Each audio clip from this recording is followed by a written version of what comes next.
and we partnered up with a company that built some for us. Good machine, everybody was happy with them, but we got some feedback, and we always like to improve our product.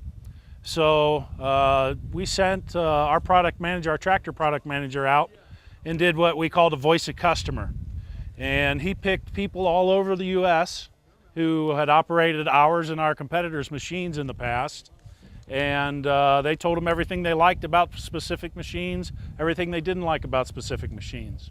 We took all that information and came up with this machine. And we've had nothing but fantastic feedback about this machine ever since we came out with it. I believe this first came out in 2007, if I'm correct. If you'll notice, the reason I asked them to leave the engine compartment, one of the comments from our voice of customer studies was serviceability. We don't want to have to disassemble this to get to this, to get to this. We'd like to be able to get into the engine compartment, you know, to do our daily routine maintenance and anything major that could happen.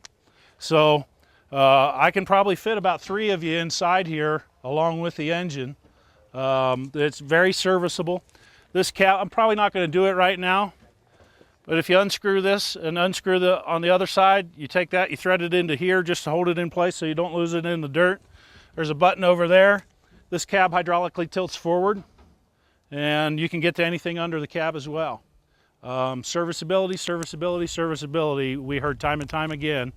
So we definitely listened and designed this machine with serviceability in mind. Some other aspects of the design, people like loader arm machines. The ability to reach up into a tree and then come down on it, so you've got the ground holding it in place. The PTOs are great, but you got to kind of run into it, knock it over, and mulch it as it's knocked over. With this, you can reach up pretty high into the tree, fell the top out of it, and you got the ground holding the rest of the tree. So you don't have to use the ground as an anvil. The ground's got a hold of the tree for you. So loader arms were important.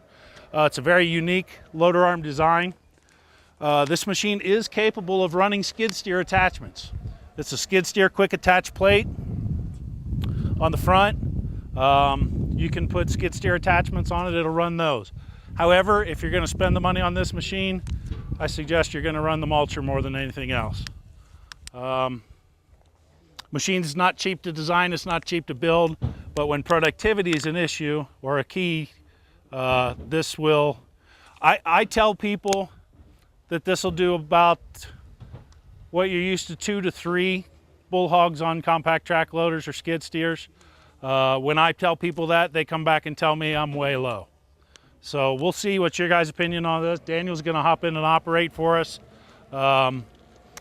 Another thing about this that came from the voice of customer is people said, man, your bull hog heads are great, but I get beat up after being in that thing for 8 hours a day.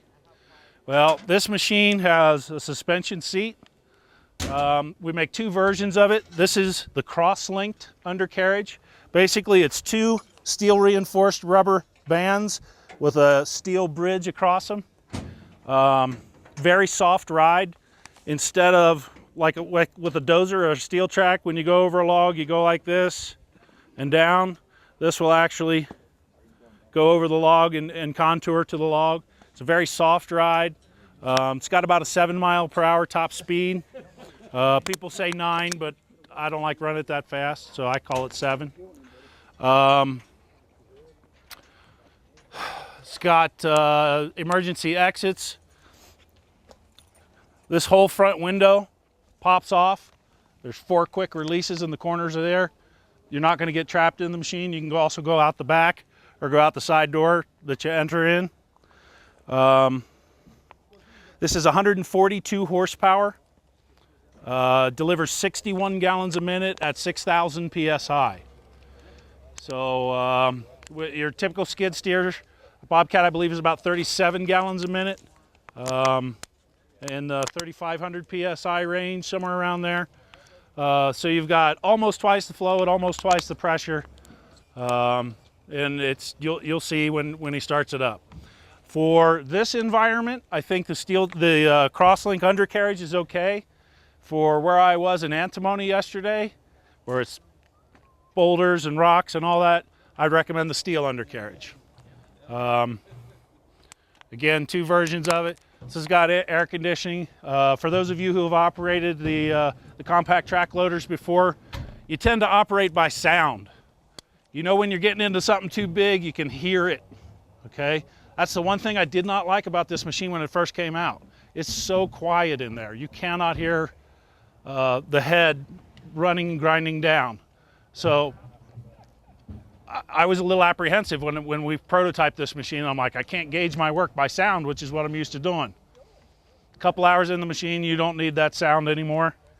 And it's nice to be able to get an emergency phone call and know your phone's ringing. You can, not that I recommend it, but you can talk at a normal level on your phone in this machine and hear it all day. It's comfortable to operate all day. That was another thing from our voice of customer. So productivity, serviceability, comfort are the 3 key factors. Also, if you'll notice on this head, Daniel's machine on the PTO head, all the teeth are straight across in a line. This is one of our newer heads where we've staggered the teeth, 1 forward, 1 back, 1 forward, 1 back. Gives you a little more bite per horsepower per tooth. I'll fire it up and lift it. Give me 1 second, Daniel. And then if you notice the skid shoes, on Daniel's machine it was kind of more squared off there. We've now rounded that so you don't plow the ground if you're going to ride across the top of the ground. Those 2 things, again, came from customer suggestions. We love hearing from our customers. This has a variable displacement hydraulic motor in the head. That sounds a little technical, but basically what it means is as you come into something that's maybe a little too big initially, and that rotor starts to slow down, and for those of you who've operated this and you stall it, well, this one's probably not going to stall.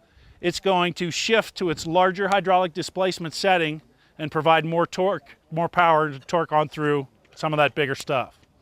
So some of the changes over the past few years that we've incorporated. Go ahead and start it, Daniel, if you would.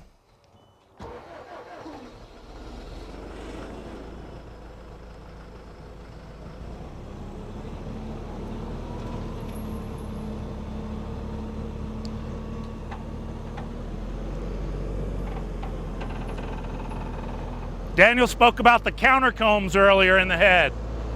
If you want to take a look at them,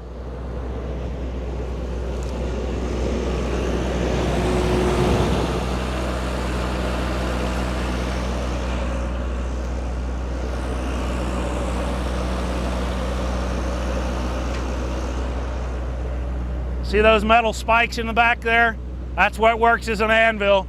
Material is drugged back through there and shredded. There's a line of them straight across the bottom, and then that geometric design that Daniel was talking about helps to distribute the material across the mill. Push bar, this is a 3-position push bar. If you're felling larger trees, you can move this down to this position. It'll tilt the push bar forward, and you'll go into the tree, fell it, and then mulch it. In this application with pinion juniper, I like it to be in this position because your teeth can expose right into it. We also offer a trap door, a hydraulic trap door option. It's a good option if you want a park-like finish. If you're doing a customer's backyard or something like that. For this type of application, I don't recommend it. I guess if there's any questions before Daniel gets started. Let's fire up.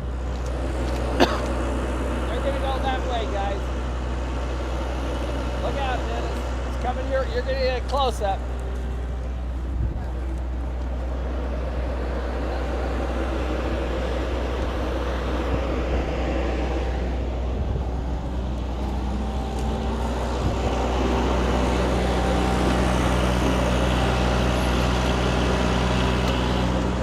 You may not want to start the head till you get where you're going. Oh, I thought you wanted me to run it up just to... No, I said let's mulch. Okay. Okay.